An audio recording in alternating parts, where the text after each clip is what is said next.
Señor Serrano, como tenemos conocimiento todos, en lo que respecta a la señora Tanya Varela, considerada como la madrina en el caso Metástasis, hay algunos nombres que también han salido a la luz. Entre esos consta el señor Ronnie Aliaga, el cual fue funcionario desde el 2018 al 2023. Usted concluyó su periodo hasta el 2021 como asambleísta del Ecuador. Quisiera que me pueda confirmar usted si dentro de todos estos procesos usted encontró algún indicio o algo en el cual también pudiera haber hecho una denuncia pública. Gracias. Señor presidente, por favor. Sí. Si en realidad el club de la mafia de los medios de comunicación tuviera un poco más de seriedad en los reportajes y todo eso, se podría informar con muchísima objetividad al país, acontecimientos que son fundamentales para el Ecuador. Mire, señor presidente, señoras y señores asambleístas, tal vez esto pueda ser voy a hacer una digresión, en realidad, por el motivo de mi comparecencia, pero que es importante este antecedente. El primer acuerdo para pacificación de grupos juveniles, como se les denominaba pues, en ese momento a las pandillas en el Ecuador, que se dio en el Ecuador fue cuando la activista de derechos humanos y reconocida ciudadana Nelsa Cubero, en Guayaquil, firmó un acuerdo con el alcalde de Guayaquil, Jaime Nebot, y con el Ministerio de Trabajo en el año 2006. Yo era el ministro de Trabajo en ese momento del gobierno del presidente Palacio. Firmamos un acuerdo efectivamente en la búsqueda, ¿no es cierto?, de generar espacios de involucramiento laboral para los grupos juveniles, que no tienen nada que ver con las estructuras criminales que el día de hoy se han dado cita para destruir nuestro país. Entre ese acontecimiento es fundamental tenerlo en cuenta, señor presidente, señoras y señores asambleístas. ¿Por qué? Porque ese es un proceso que luego de ver la experiencia que estaba teniendo el municipio de Guayaquil, ¿no es cierto?, con la organización de la señora Cubero, ¿no?, y el Ministerio de Trabajo, es asumida también por el gobierno del presidente Correa, y sin lugar a dudas, dio muy buenos resultados, porque comenzamos a ver importantes número de chicas y chicos que formaban parte de sus grupos juveniles o de sus pandillas, ¿no?, que comenzaron ahí a terminar el colegio, algunos incluso a terminar la escuela, la educación básica, comenzaron a ir a la universidad, ¿no? Entre esa perspectiva, señor presidente, el tema de fondo es cómo se llega al 2018 en el gobierno de Moreno, ¿no es cierto?, a desaparecer absolutamente toda la política pública de seguridad ciudadana, se derogan los acuerdos ministeriales del sistema de rehabilitación social, se le quita prácticamente, se le reduce a cero el presupuesto a la Policía Nacional, ¿no? Y se olvidaron de la seguridad ciudadana, se olvidaron de la salud del Ecuador, se olvidaron de la educación pública del Ecuador. Obviamente, y se establecieron estas estructuras criminales desde las propias cárceles con la anuencia de quienes hoy incluso representan a ciertas instancias políticas que ahora tienen hasta movimientos que se llaman Construye, Buena Gente, etcétera, ¿no es cierto?, en la Asamblea Nacional, que obviamente formaron parte de esos gobiernos de Moreno, auparon esos gobiernos de Moreno y Lazo, ¿no es cierto?, tratando de traer siempre lodo a lo que sí, a uno de los temas fundamentales que se había construido en el gobierno del presidente Correa. Entonces, en esa perspectiva, ¿no es cierto?, el asambleísta Ronnie Aliaga llegó a reemplazar a la asambleísta, señor presidente, si me permite, Sofía Espín, llegó como alterno de ella. Y obviamente yo le conocí en el plano de la fiscalización. Él hizo dos importantes denuncias, señor presidente. Él fue el que denunció el caso, el que llevó a cabo la denuncia parlamentaria, ¿no?, del caso INA Papers. El caso INA Papers, que el día de hoy tiene otra denominación, pero es el caso que involucra justamente a las coimas que Moreno y su familia recibieron de una empresa del sector eléctrico. Grandes coimas que aparentemente llegarían hasta $50 millones, que a propósito no pasa absolutamente nada. Obviamente, esa denuncia movió el piso de grandes intereses económicos, ¿no es cierto? Y seguramente pues no le deben haber prendido una velita de buena fe al asambleísta Aliaga. Y asimismo, el asambleísta Aliaga denunció otro hecho fundamental de un asambleísta que el día de hoy volvió a ser asambleísta, que es la asambleísta Ana Galarza, si usted me permite, señor presidente. Él presentó la denuncia justamente por diezmos, pero una denuncia que además contenía no solamente la recepción de diezmos por parte del asambleísta con un funcionario de la asamblea que ni siquiera llegaba a la Asamblea Nacional, sino también incluso porque este mismo funcionario le habría hecho su tesis de su maestría. Entonces son acontecimientos, señor presidente, señoras y señores asambleístas, que yo me permito dejarlos sentados sobre la mesa, porque obviamente quien enfrenta también en su momento hechos de fiscalización y este tipo de denuncias, al final también puede estar siendo utilizado como chivo expiatorio. Ya sobre los hechos mismos que al exasambleísta Aliaga pues le están imputando, pues él sabrá defenderse, él sabrá poner sus abogados para que la justicia efectivamente determine su inocencia o su responsabilidad. Pero lo fundamental es esto, señor presidente, que hay hechos y acontecimientos que llevan ciertos ciudadanos cuando ejercen la función pública, ¿no es cierto?, que después sirven como los elementos para hacer el caldo de cultivo para poner cualquier denuncia o cualquier infamia y dañar la honra de las personas. Señor José Serrano, por lo que usted está exponiendo, lo que refería sería que esto es una persecución política y le están dañando la honra al señor Ronnie Aliaga. Por favor, contestar. Gracias. No, señor asambleísta, la persecución política es la que usted ejerce sobre mí poniéndome una denuncia como asambleísta en la fiscalía porque yo denuncio que usted es la concuñada de alias Fito. Eso es persecución política. Gracias, señor presidente. Doctor Serrano, le voy a hacer varias preguntas, porque esas preguntas nos servirán para hacer los pedidos de información pertinentes. Usted mencionaba que existen unas bitácoras. Por favor, ¿nos puede hacer referencia a qué bitácoras? Una de julio del 2021 y cuál es la otra. ¿Y qué contendrían esas bitácoras para solicitarlas de manera inmediata a la Presidencia de la República? Sí, gracias, señora presidenta. Solamente, si usted me permite, dar dos nombres importantes que en realidad estaba a punto de olvidarme señalarle. Es el nombre del teniente coronel Zambrano, que fue nombrado por el general Edgar Ponce como jefe de la unidad de puertos y aeropuertos antinarcóticos de la Policía Nacional. Es increíble, en realidad uno de los grandes operadores de la comandante general de la policía. Es increíble que este coronel haya estado a cargo prácticamente 2 años o 1 año y algunos meses de la unidad de puertos y aeropuertos. Ese coronel de la policía, este coronel Zambrano, señor presidente, señoras y señores asambleístas, es nada menos y nada más que el que perfila los contenedores que tienen que ser revisados por las unidades antinarcóticos. Este oficial fue puesto por Tania Varela y por Ponce, y fue puesto justamente para que él pueda burlar las seguridades del perfilamiento de los contenedores para la droga que salía hacia Europa y hacia otros lugares del mundo, el coronel Zambrano. Pero de la misma manera como lo denuncié públicamente, el mayor Toro es justamente quien operó con el general Samaniego, ¿no?, de la Policía Nacional, mayor Toro de la policía. Le voy a hacer llegar los nombres, señor presidente, si también se me permite, completos.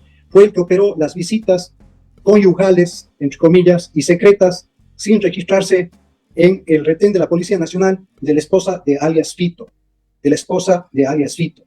Él, justamente, estos dos oficiales son los que burlaban permanentemente la seguridad de las cárceles del país, se burlaban del Ecuador y obviamente le permitían a ella entrar sin ningún registro a la cárcel de la penitenciaría del litoral, como se le conoce. Impresionantemente, señor presidente, no es que yo sea temerario, pero el otro día veía mi Facebook público y quiero dejar sentada de todas maneras esta denuncia.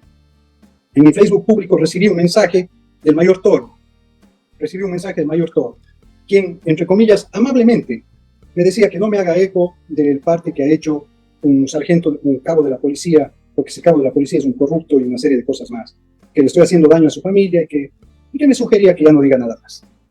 Más o menos, como de alguna manera el día de hoy me han pretendido señalar que me han puesto una denuncia y que dé la cara. Aquí estoy dando la cara y daré siempre la cara, así conseguiré denunciando efectivamente a todos los familiares y vinculados al crimen organizado, porque yo por lo menos no me voy a callar cuando conozca algunas de estas anomalías. Usted dejo sentado también esta denuncia, señor presidente, esta amenaza de este coronel Toro, que desfachatadamente, pues, me mandó un mensaje por Facebook público, prácticamente amenazándome soterradamente de por qué yo le había denunciado por haber permitido que la esposa de alias Fito entre ilegalmente e irregularmente a la cárcel de la penitenciaría del litoral. Le haré llegar también esos chats. La señora presidente me había preguntado el tema de los bitácoras. El bitácora es el mismo día, señor presidente, ¿no? Señoras y señores asambleístas, es el mismo día en la presidencia de la República. Julio, exactamente, le voy a hacer llegar también la fecha exacta. Julio del 2021. Es el mismo bitácora, ¿no? Aunque creo que hay 2 bitácoras, uno por delante, el del frente de la entrada oficial de la presidencia de la República, y el otro por donde entra el presidente de la República y algunos ministros y el vicepresidente, que es por un callejón motorizado. Hay 2 bitácoras. En esos 2 bitácoras constan, en la mañana, en el bitácora de la entrada principal de la presidencia, la llegada de la general Tania Varela a informar sobre el caso León de Troya, que estaba en indagación previa y no lo podía hacer, al expresidente de la República, Lasso, para obviamente indicarle que estaba vinculado su cuñado Danilo Carrera. Y en el bitácora de la garita de la entrada motorizada de la Presidencia de la República, consta a más o menos a las 8 de la noche el ingreso de Guillermo Lasso Jr. con Danilo Carrera, donde les informan efectivamente que están siendo investigados y al día siguiente a las 9 de la mañana se apagan los teléfonos celulares que estaban siendo investigados. Doctor Serrano, usted indicó que se desconectaron los teléfonos luego de que la señora Tania Varela avisó a Guillermo Lasso y a Guillermo Jr. se desconectaron los teléfonos de la investigación. ¿Cómo podemos saber cómo hicieron para desconectar esos teléfonos y cómo esos teléfonos luego se volvieron a prender para seguir haciendo el control? Señora Presidenta, para poder hacer la información técnica y poder tener, debe haber algún registro. Miren, estuvieron haciéndose escuchas de tal fecha a tal fecha, luego se desconectó de tal fecha a tal fecha y luego se volvió a conectar. Señora Presidenta, señoras y señores asambleístas, como yo le indiqué, a más o menos a las 12 del día de ese día de julio, que le voy a remitir, si me permite, inmediatamente la fecha exacta, salió la comandante general de la policía, habiendo informado ilegalmente a Lasso que su cuñado estaba involucrado en un caso vinculado a la mafia albanesa, y obviamente también tratando de perjudicar al general Arauz. Y en la noche, es decir, Varela no informó, Varela no es la que informó a Guillermo Lasso Jr. sobre el caso León de Troya y al cuñado de Lasso, Danilo Carrera, no. El que informó sobre la investigación o el que les alertó sobre la investigación fue el propio Guillermo Lasso. Y es evidente, pues, señora Presidenta, porque al día siguiente, como le digo, los teléfonos de todos, excepto de Danilo Carrera, dejaron de funcionar. Entonces, esto consta en los reportes que hay que requerir a la Fiscalía General sobre ya la sala técnica como tal. Sería muy importante, señora Presidenta, si usted me permite, y ustedes tienen la facultad para hacerlo, que ustedes puedan realizar una visita técnica reservada a la sala de escuchas telefónicas de la Fiscalía y de la Fiscalía y la Policía Nacional. Esa sala de escuchas telefónicas es una sala que solamente puede funcionar con interceptaciones autorizadas judicialmente.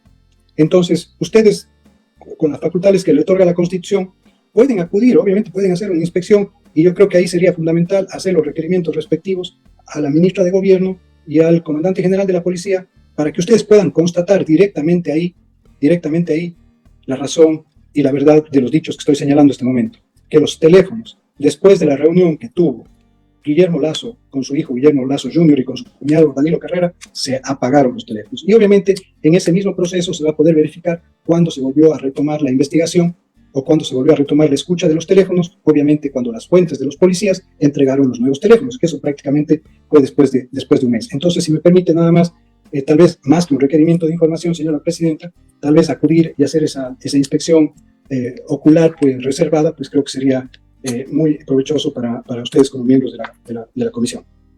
Esa visita, por favor, le solicito a Secretaría que agende y que hagamos el pedido de información también. Por favor, señor Serrano, indíquenos el nombre de los oficiales que usted conoce que estaban a cargo de la investigación León de Troya, porque serán llamados a que comparezcan en esta sesión. Uno de ellos, usted dijo, el coronel Erazo. Sí, coronel Erazo y el teniente Rigel.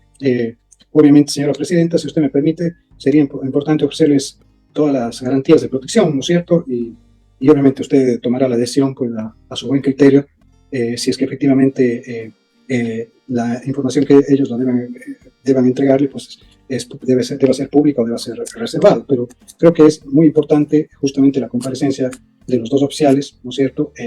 Y si usted me permite, en realidad yo creo que es un tema fundamental que si bien la ministra está a cargo de la Policía Nacional, pues hacer esa coordinación con la ministra para que sea la propia ministra, pues la que es sujeto de fiscalización, la que pueda acudir con los oficiales a hacer entrega de esa información, porque esa información va a ser fundamental para ciertos detalles, obviamente, que ellos deben tener y que con la reserva del caso, pues los podrían entregar. No nos olvidemos que el teniente Rigel ha sido dado de baja por ser un buen oficial. Mientras tanto, otros oficiales han sido incluso condecorados, como el general Ponce acaba de ser condecorado por el gobierno nacional, seguramente por el asilo de la abogada Bernal y también por el caso León de Troya.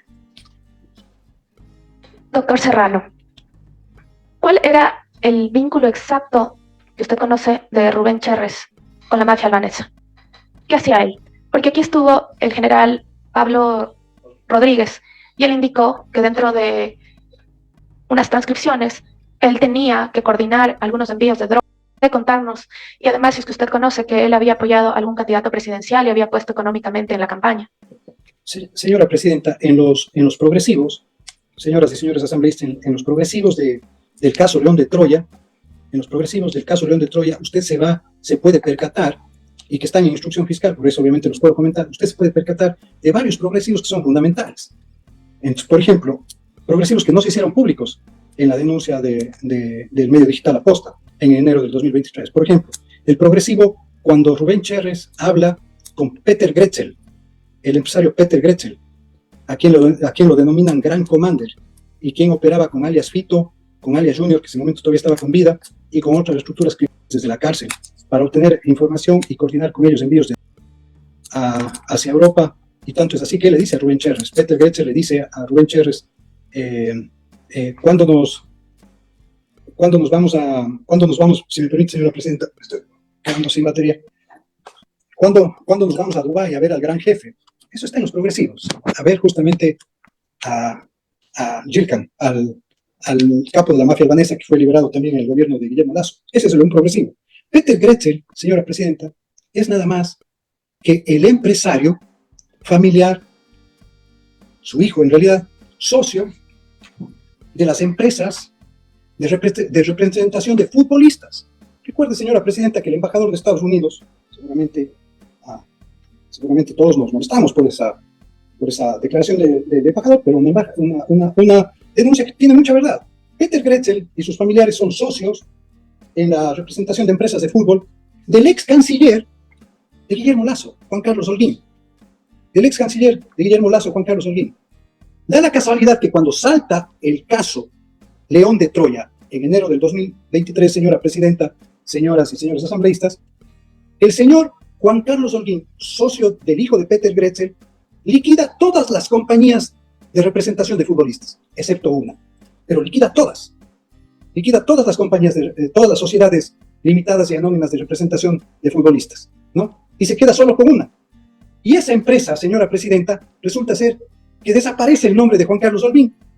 Desaparece el nombre de Juan Carlos Holguín, ex canciller de la República de Guillermo Lasso, y también nombrado en el caso León de Troya por sus reuniones con Danilo Carrera y con Rubén Cherres, ¿no? Y resulta ser que con esa única empresa que se quedó de la relación Gretzel-Juan Carlos Holguín, en esa empresa ya no aparece directamente Juan Carlos Holguín, pero si usted va un poquito más atrás, usted va a ver que la empresa que ahora es socia de Peter Gretzel en representación de futbolistas, no, es nada más y nada menos que propiedad o accionista mayoritario el señor Juan Carlos Holguín. ¿Nos quieren ver la cara, señora Presidenta? Señoras y señores asambleístas, revisemos estas empresas de fútbol de Holguín y de Gretzel, y revisemos con relación, obviamente, a la conversación en el progresivo del padre de Gretzel en el caso León de Troya. De la misma manera, señora Presidenta, como usted me ha indicado en su pregunta, en esos progresivos hay otra conversación muy importante de Rubén Cherres, en donde Rubén Cherres habla con el sobrino de Guillermo Lasso, y obviamente donde él señala el $1.000.000 que se ha entregado en vacunas a Guillermo Lasso para su campaña. Directamente dice, hemos hecho un aporte de $1.000.000 y tal y cual de Lasso no nos está dando los cargos que nos pidieron. Eso está en el progresivo, también que consta dentro del informe León de Troya, donde se señala claramente que un presidente de la República en campaña había recibido $1.000.000 directamente del narcotráfico de la mafia albanesa para que pueda ganar las elecciones. Está claramente determinado en ese progresivo, señora Presidenta, que también está dentro de la instrucción fiscal. Y el otro progresivo fundamental, que son varios progresivos en realidad, que son lo que se denominan los resúmenes de las llamadas telefónicas interceptadas con orden judicial, es el progresivo que habla del nombramiento de Bernardo Manzano como ministro de Agricultura del gobierno de Lasso. Bernardo Manzano, quien trabajó cerca de 25 años en la corporación Novoa, y que no ha pasado absolutamente nada tampoco con ese progresivo, señora Presidenta. Ese progresivo está ahí están las menciones. El propio Bernardo Manzano, ex ministro de Agricultura del Ecuador, señaló que efectivamente él entregó su carpeta a Rubén Cherres. Sí, no fue en el periodo en el que le nombraron, pero obviamente fue en el gobierno fue al inicio del gobierno de Lasso, cuando estaban en conversaciones también con la entonces ministra y ex asambleísta, entonces ministra de Agricultura y ex asambleísta Vera, si no estoy mal, que también es del Cantón El Carmen, que también está nombrada y mencionada en los chats de León de Troya. No es casualidad entonces, señora Presidenta, señoras y señores asambleístas, que los ministros de Agricultura del gobierno de Lazo estén vinculados al caso León de Troya. No es una casualidad, porque los ministros de Agricultura son los que tenían que dar los permisos, ya sea a las haciendas fantasmas o a las distribuidoras, ¿no es cierto?, a las empacadoras para los cupos para la exportación bananera. Entonces, obviamente, estas empresas bananeras fantasmas utilizaban esos permisos, ¿no es cierto?, para empacarla directamente en las cajas de banano. Si nosotros nos podemos ver las últimas introducciones de drogas escalofriantes, ¿no? La de España, la de Turquía, las últimas 4 o 5 sentado fuera del país, la última se dio en Panamá, vamos a ver que no se encuentra solo en los contenedores, señora presidenta, se encuentra dentro de las cajas de banano, dentro de las cajas de banano. Antes se llama gancho ciego cuando en el puerto va el delincuente, abre el contenedor, le mete la droga, no está en las cajas de banano. Obviamente, ahora la droga ha estado viajando desde Ecuador y siendo traficada directamente dentro de las cajas de banano. Entonces, señora presidenta, sería importante, si usted me permite, hacer un requerimiento, ¿no es cierto?, para conocer en todos esos perfilamientos que se hicieron de contenedores con banano y también otros con camarón, ¿no? ¿Por qué esos contenedores que fueron incautados, o sea, hacer el requerimiento obviamente con la asistencia internacional que sí tiene y los grupos de amistad que tiene la Asamblea Ecuatoriana, hacer esos requerimientos justamente a las asambleas parlamentarias de Turquía, de España, de Gran Bretaña, de Bélgica, de Holanda, ¿no es cierto? ¿Para qué? Para que ellos a su vez requieran a las policías de sus países, a los ministerios de seguridad de sus países, todas las incautaciones que han hecho en fruta o productos ecuatorianos. ¿Para qué? Para eso cotejar con el momento en el que estaban siendo exportados esos contenedores y determinar efectivamente quiénes eran los oficiales de la policía, por ejemplo, que estaban en ese momento de turno y por qué no se perfilaron esos contenedores y pudieron salir con la droga. Y al mismo tiempo, si esos permisos con los que viajaron esos contenedores que traficaban droga formaban parte de los cupos autorizados ya sea por Manzano, ya sea por Beara, durante el gobierno de Lazo. Estos 3 progresivos, entonces, señora presidenta, son fundamentales, si me permiten resumen. El progresivo de Peter Gretzer, el progresivo de Rubén Cherres con el sobrino de Guillermo Lazo y el progresivo de Bernardo Manzano con Rubén Cherres.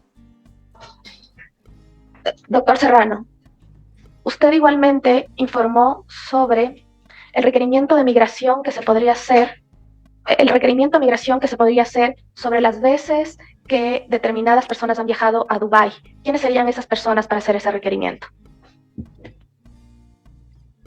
Señora presidenta, hay dos individuos fundamentales ahí, si usted me permite, que justamente es la señora Samara Rivera, que es la viuda de alias Raskin, parte de la banda criminal de los choneros, que hoy la lidera alias Fito.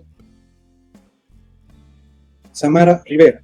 Y obviamente con ella el requerimiento de información migratoria a quien en los chats del caso Metástasis y de las conversaciones con Norero se lo conoce con el apelativo de el estimado, que es obviamente no solo el abogado de Leandro Norero, sino también obviamente era el abogado en el municipio de Manta, mientras Intriago era alcalde, ¿no? Si no estoy mal, es un abogado de apellido Angulo.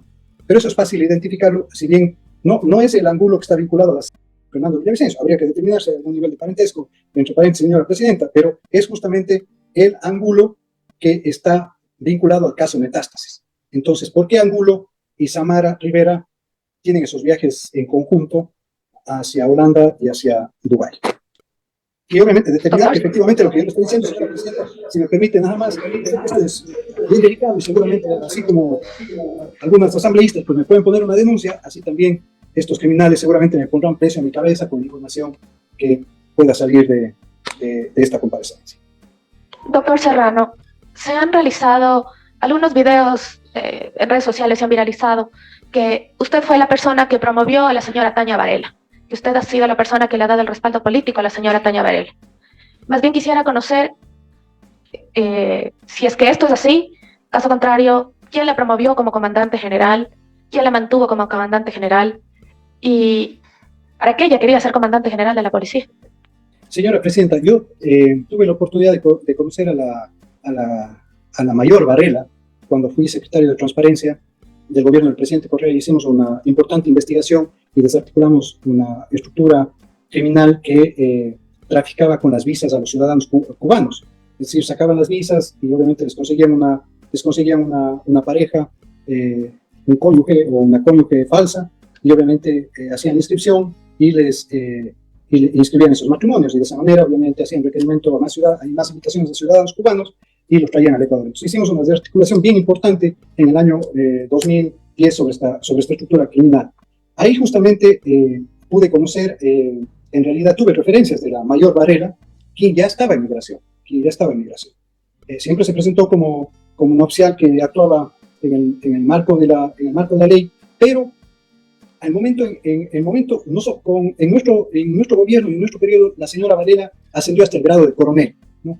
Hacia el grado de coronel. Es bien importante, señora Presidenta, señalar que sería importante también hacer un requerimiento a la Policía Nacional sobre qué pasó con los exámenes de polígrafo de estos oficiales en el grado de coronel. Es decir, qué pasó con los informes de polígrafo de los oficiales que estaban en el grado de coronel, que estaban en el grado de teniente coronel y ascendieron a coronel. Y después, qué pasó con los exámenes de polígrafo con los oficiales y las oficiales que ascendieron del grado de coronel al grado de general.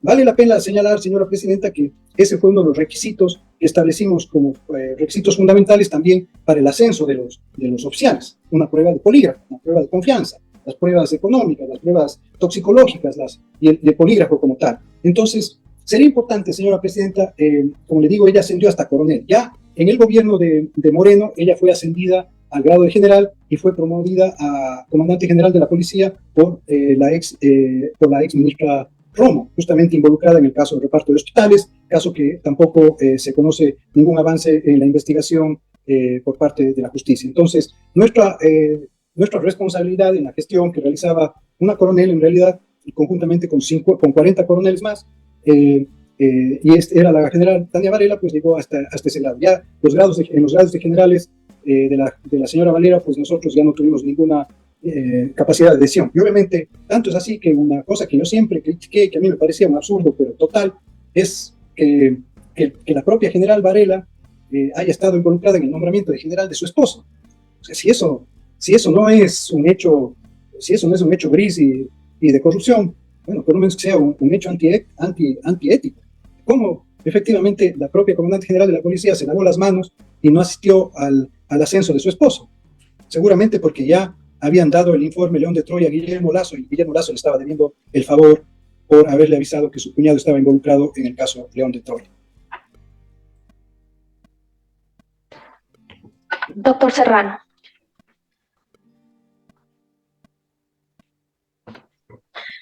Y la pregunta es, pero cuando ella era coronel, estaban bajo sus órdenes, y luego usted indica, claro, que ella fue ascendida a comandante con el apoyo de la señora María Paula Romo, y allí ella habría tenido la vinculación con estos grupos y terminó dando la seguridad a la mafia albanesa.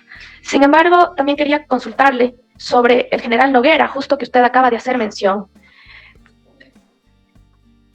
El general Noguera estaba a cargo de la zona 8, de la zona de Manabí, usted mencionó, durante Agustín Intriago. ¿Por qué este elemento sería relevante?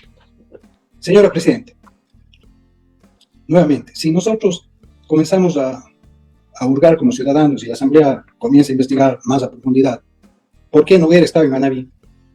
¿Por qué Noguera estaba en Manabí? ¿No es cierto? ¿Por qué inmediatamente se nos puso esta suerte de cortina de humo de decir que ya está capturado uno de los asesinos de Agustín Intriago? ¿No es cierto? O sea, miraron para el lado del sicario, pero no miraron para el lado de los autores intelectuales. Entonces, el tema fundamental es ese. Entonces, la investigación, si bien la dirige la Fiscalía, obviamente la opera la policía. Pues Noguera estaba en Manabí. Entonces, la supervisión de esa investigación, usted se va a dar cuenta, señora Presidenta, yo creo que es fundamental que ustedes hagan un requerimiento de todas las partes policiales de la investigación, si me permite, del caso de Intriago, del caso del ex candidato Villavicencio, para que ustedes determinen ahí todas las irregularidades que existen en esas partes y en esas investigaciones, en todos esos perfilamientos. No puede ser posible que hasta el día de hoy no tengamos un solo indicio de quién ha sido, de quién quiso matar, de este tema en concreto que señalaron, de esta denuncia de preparar una contra de los oficiales del caso León de Troya, del periodista Boscán y del candidato presidencial, en ese momento presidente de la Comisión de Fiscalización, Villavicencio. ¿Dónde está la investigación? ¿Cómo se inició la indagación? No, no hay indagación. Los partes policiales de Villavicencio. Mientras hay un general que vino, un general colombiano, director de la policía colombiana, el general Jorge Luis Vargas, que a 24 horas de la ciudad de Villavicencio nos dijo a todos los ecuatorianos, ya sabemos quiénes son los actores intelectuales. Lo dijo públicamente en un medio de comunicación colombiano. El general Jorge Luis Vargas, asesor de Guillermo Lazo, ya sabíamos que los sicarios estaban yendo a cometer una magnitud, ya sabíamos que esos sicarios habían llegado al Ecuador. Eso dijo Vargas, que no es que era un general colombiano, no, era un general que estaba de asesor desde el momento de Guillermo Lazo y que se reunía todos los días, todas las semanas con Ordóñez, con Zapata, con Carrillo y con todo el gabinete de seguridad de Lazo. Ya sabemos, así lo dijo en una entrevista estelar en la noche a 24 horas de la ciudad.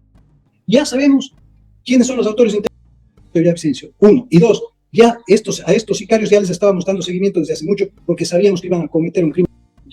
Señora presidenta, en realidad, todos estos personajes que han estado dirigiendo las instancias de seguridad y el Estado como tal se estaban burlando solamente de los ecuatorianos y las ecuatorianas. Yo me permito sugerir, señora presidenta, también de alguna manera lograr hacer una entrevista con este general, una entrevista transparente con este general Vargas. Él dijo que ya habían abierto un teléfono y que el número era un número colombiano y una serie de cosas más, cuando ni siquiera se habían abierto los teléfonos de los sicarios aquí en el Ecuador. Entonces, nuevamente, el hilo conductor de estos crímenes siempre apunta también a los hechos de impunidad que permitieron Varela, en el gobierno de Lazo, en el gobierno de Moreno, que permitieron Varela, que permitió su esposo general Noguera y estos otros narcogenerales que también han sido ya dados de baja. ¿Es posible explotar los teléfonos de Rubén Cherres y Danilo Carrera? ¿Es posible tener acceso a las escuchas que hicieron a estos teléfonos? Porque son actos diferentes, ¿no? La primera, explotar estos teléfonos. En teoría deberían estar en manos de la Fiscalía, pues cuando se encontró a Rubén Cherres, dentro de los elementos que estaban a su lado, habrían estado supuestamente los teléfonos, y en el caso de Danilo Carrera, cuando se le hizo el arresto. Sí, ¿Cuál es la forma en que se les puede explotar estos teléfonos? Y segundo, en el caso de que no existieran estos teléfonos, hagamos esa falsa suposición, las escuchas deben estar en algún sistema, en algún registro digital. Señora presidenta, señoras y señores asambleístas, las escuchas de interceptaciones telefónicas autorizadas con orden judicial se guardan perennemente en unos servidores, ¿no es cierto?, que están debidamente resguardados por las instancias de seguridad. Lo que sucede es que, a más de la escucha, el policía que va haciendo la escucha, el agente que va haciendo la escucha, él va determinando el nivel de importancia de esa escucha. Obviamente son policías que se hacen polígrafo y pruebas de confianza cada 6 meses, ¿no es cierto? Eso es importante, y que se los rota cada cierto tiempo. No sé si ese mecanismo continúa el día de hoy. Entonces, ellos son los que van determinando, ¿esta escucha es de alta importancia, es de mediana importancia o no es de importancia? O se refiere a temas personales, ¿no es cierto? Pero justamente estas escuchas que estamos señalando aquí, que están en estos progresivos, como la de Rubén Cherres con Gretzel, la de Rubén Cherres con Bernardo Manzano, la de Rubén Cherres con Holguín, todas esas escuchas se calificaron como de mediana importancia, cuando en realidad son de gran importancia, ¿no es cierto? Entonces, obviamente todo eso está debidamente resguardado por la Fiscalía y por la Policía Nacional.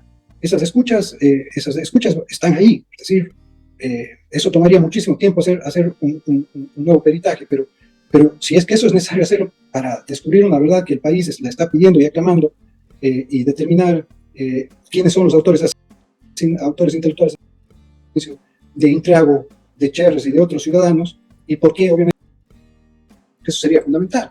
El teléfono de Rubén Cherres, señora Presidente, es absurdo en realidad que nos hayamos tenido que enterar a través del medio digital La Posta que el teléfono de Cherres no se perdió porque Cherres le tenía entregado o encargado su teléfono al guardián de la casa, porque él obviamente presentía que cualquier rato le podía pasar algo a él. Entonces, obviamente, cuando se llevan los teléfonos los sicarios de Cherres en la provincia de Santa Elena, se llevan los teléfonos cualquiera, pero resulta ser que al guardia se le encuentra con un teléfono marca iPhone nuevo, ¿no? Pues resulta ser, ¿no es cierto?, que Cherres sagazmente le había sabido entregar el teléfono que él usaba siempre al guardia. Entonces, por eso los delincuentes no se llevaron el teléfono de Cherres. Entre el teléfono de Cherres está dentro del proceso. Y obviamente lo que llama la atención es que esto denunció la posta, ¿no? Entre el teléfono de Cherres, donde nos hablan que hay más de 250 fotos de Boscan y todo eso, pero ¿qué más hay en el teléfono?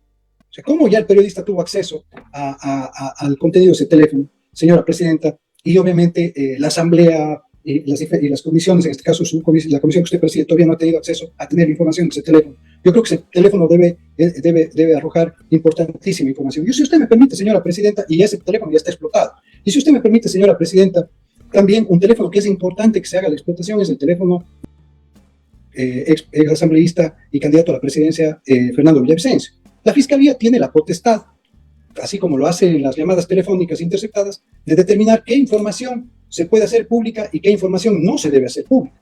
Obviamente, la información que pueda tener un nivel importante de denuncias que haya estado siguiendo el señor Villavicencio no se tiene que hacer pública. La información personalísima del señor Villavicencio no se tiene que hacer pública, pero la información que tenga que ver con relación a su tiene que estar dentro del proceso, por lo menos. Tiene que estar dentro del proceso. No, sin motivo, la mafia albanesa le había puesto precio a su cabeza, de acuerdo a la información que entregaron los oficiales del caso León de Troya el 1 de abril del 2023. Por algo estaba con precio la cabeza del señor Villavicencio, por parte de la mafia albanesa. Entonces, creo que esto también es importante, señora presidenta, si usted me permite, y obviamente eso ya, el tema de la explotación, se desconoce si se ha hecho ya del teléfono del señor Villavicencio y obviamente la información que conste ahí, pero obviamente son elementos fundamentales para que pueda llegar a un término completamente concreto y contundente, si usted me permite, señora presidenta, el trabajo que ustedes están realizando con esta investigación. Última consulta. ¿Usted cree que nuestra vida de los miembros de la comisión corre peligro? Pues todos los que usted ha mencionado que han investigado el tema de la mafia albanesa y de León de Troya han terminado, o los que han podido ir han huido. Y nosotros estamos investigando esto con total transparencia, con toda la valentía, pero con toda la información que usted nos ha dado aquí. Persona que toca el tema de la mafia albanesa y de León de Troya. Señora presidenta, ¿Qué nos depara para los miembros de la comisión? Señora presidenta, si usted me permite, el asumir la responsabilidad del cargo que ustedes tienen en este momento implica también ese riesgo. Pues yo, permítame decirle que cuando conversaba con mi padre y con mi madre, en su momento, ellos me decían, estamos corriendo demasiado riesgo por todo lo que está pasando. Y bueno, yo lo que les decía a mis padres y lo que les decía a mi familia es, sí, estamos corriendo un riesgo, pero nosotros conocemos ese riesgo que estamos corriendo y por lo tanto podemos exigir que el Estado nos dé la protección. Lo grave es que la gran mayoría de ciudadanos desconoce el riesgo que están corriendo frente al crimen organizado y a la violencia. Y obviamente pueden ser asesinados o cooptados por el en cualquier momento, como está pasando el día de hoy. Hay demasiado dinero que está moviendo el narco. Y yo creo que vale la pena por el país, en realidad, correr ese riesgo, tomando obviamente, sin ser temerarios. Creo que vale la pena tomar ese riesgo para enfrentar efectivamente de la única manera como hay que enfrentar al crimen organizado, de manera institucional. Si es entender que el trabajo que usted hace, señora presidenta, y que hacen ustedes, señoras y señores asambleístas, no es un trabajo personal, es un trabajo institucional. La democracia no es de los delincuentes. La garantía de los derechos es efectivamente, el principal derecho es vivir en paz, la convivencia social pacífica. Entonces los delincuentes tienen que saber que si alteran las leyes, la constitución y el orden público del país, tienen que ir a la cárcel. Y eso no es personal. Ellos están infringiendo las leyes. Y lo que están haciendo ustedes es fundamental. Lo que sí, señora presidenta, aquí no se puede tocar solamente las cuerdas débiles de estas investigaciones, como los cabos, los sargentos, los transportistas, los motorizados, los cargadores de la... Hay que llegar a las cabezas, a los autores intelectuales de a los autores intelectuales de León de Troya, a los autores intelectuales de INA Papers. Esos son los temas fundamentales. Si no se avanza de esa manera, señora presidenta, pues simplemente todos y todas vamos a tener que salir como algunos, como el país justamente del que son parte de la mafia albanesa, donde una gran mayoría de ciudadanos y ciudadanas han tenido que salir de Albania justamente porque no soportan más de cómo está la situación de su país específicamente.